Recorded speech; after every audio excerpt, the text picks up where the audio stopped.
Teman-teman, kalau kita ditanya tentang masa depan seperti apa sih yang kita inginkan? Jawabannya hampir pasti ya. Tentunya Anda menginginkan kesehatan, baik jasmani maupun rohani. Kemudian kehidupan yang bahagia, lahir dan batin, dan memiliki finansial yang membuat kehidupan Anda sejahtera dan makmur. Cuman kadang-kadang kita itu loh, tidak mau mempersiapkan dan melakukan langkah-langkah yang mewujudkan masa depan seperti apa yang kita inginkan tadi.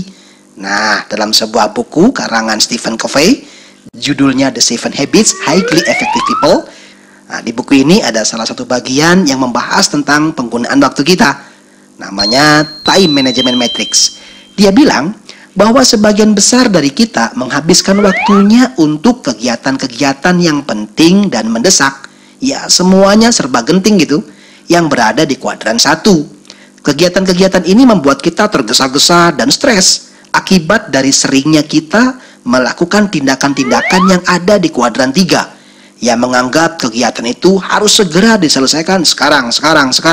Meskipun sebenarnya kegiatan itu nggak penting-penting amat sih, seperti update status, SMS-an yang nggak pugu, dan lain-lain yang tentunya banyak sekali kita lakukan dengan cara senang.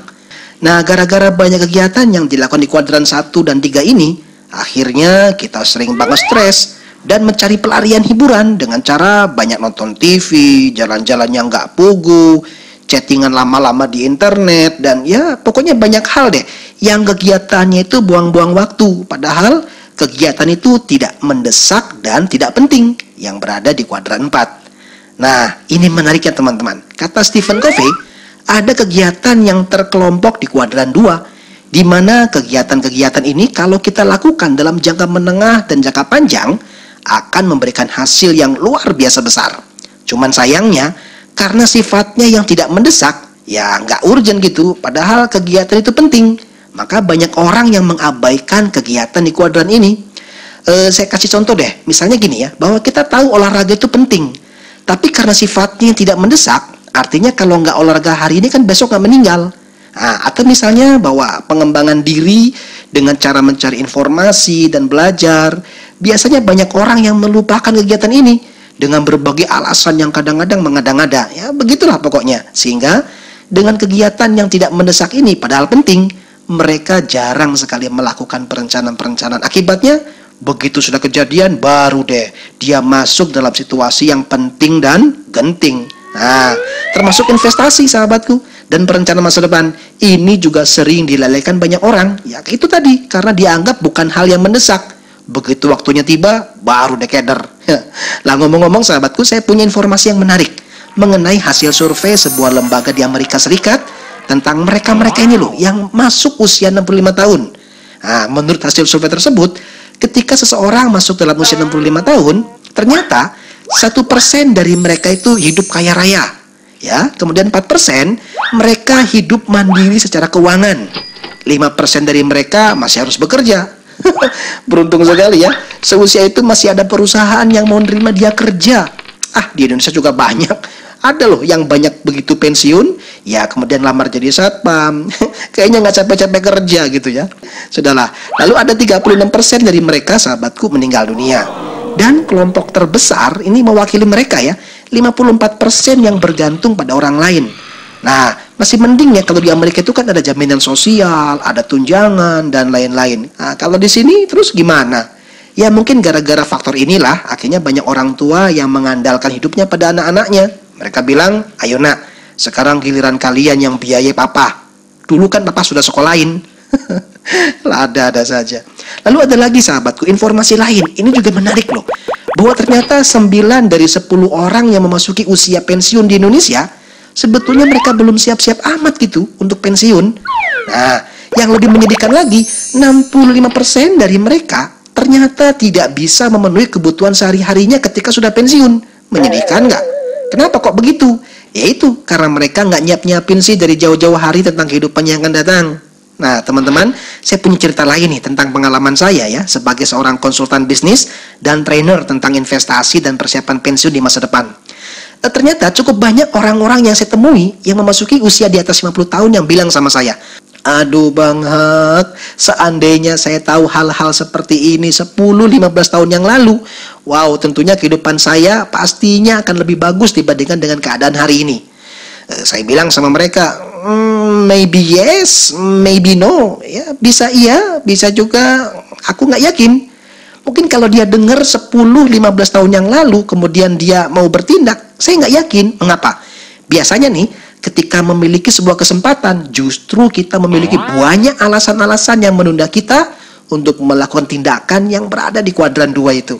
Nah, maksud saya begini, kalau Anda menerima informasi ini ketika masuk di usia 18-24 tahun misalnya, kebanyakan di antara mereka kan masih suka bersenang-senang, sibuk kuliah, atau dia bilang, sorry lah saya belum mikir cari duit, soalnya ada orang tua sih yang ngasih jajan sama dia, iya nggak? Atau jika Anda menerima informasi ini ketika masuk di usia 25-35 tahun, ya tahu sendirilah, seusia segini kan lagi mood-moodnya, lagi semangat-semangatnya kerja untuk biaya rumah tangga yang baru dia bentuk. Katanya dia bilang nantilah 2 tahun lagi. Begitu sudah 2 tahun dia punya anak. Terus kalau sudah punya anak, apalagi semakin nggak mau diganggu. Usia segitu lagi happy-happynya kan sama mobilnya yang baru, sama pekerjaan-pekerjaannya yang makin menumpuk, dan status barunya itu loh. Ya, status barunya di pekerjaan yang membuat dia seolah-olah tidak mau diganggu. Nah, ketika Anda masuk di usia 36 sampai dengan 50 tahun, karir Anda nih sedang menanjak-menanjaknya. Posisi lagi ya masa kejayaan lah gitu, sehingga waktunya sudah mulai tersita banyak lagi. Nah, biasanya nih status sosial mereka membuat egonya setinggi langit.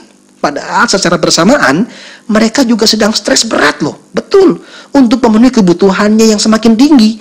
Misalnya untuk membayar angsuran rumahnya, bayar cicilan mobilnya, biaya anaknya yang harus masuk kuliah, yang biayanya semakin tinggi. So, Anda akan semakin tidak mau mikirin tentang investasi lagi. Soalnya kebutuhannya sudah semakin banyak.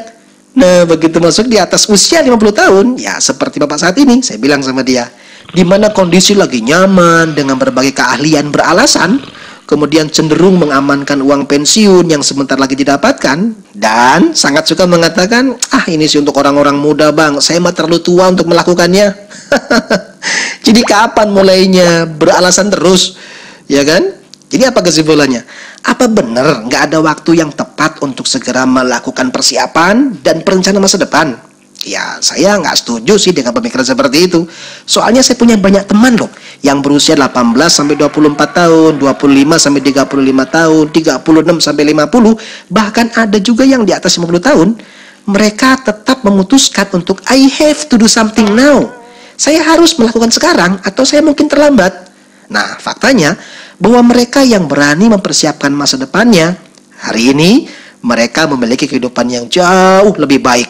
Ada yang berani memutuskannya untuk memulai di usia 18-24 tahun, dan sekarang di awal usia 30 tahun, mereka memiliki kehidupan yang luar biasa hebat.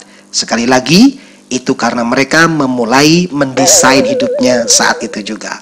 So, Anda bisa memutuskan mulai saat ini, mulai merencanakan masa depan, mulai membangun bisnis Anda sendiri tanpa harus bekerja pada orang lain, bisa memiliki waktu yang berkualitas kepada keluarga, mulai dari berapapun usia Anda, ya pokoknya Anda yang memutuskan. Anda lakukan sekarang, atau mungkin Anda terlambat.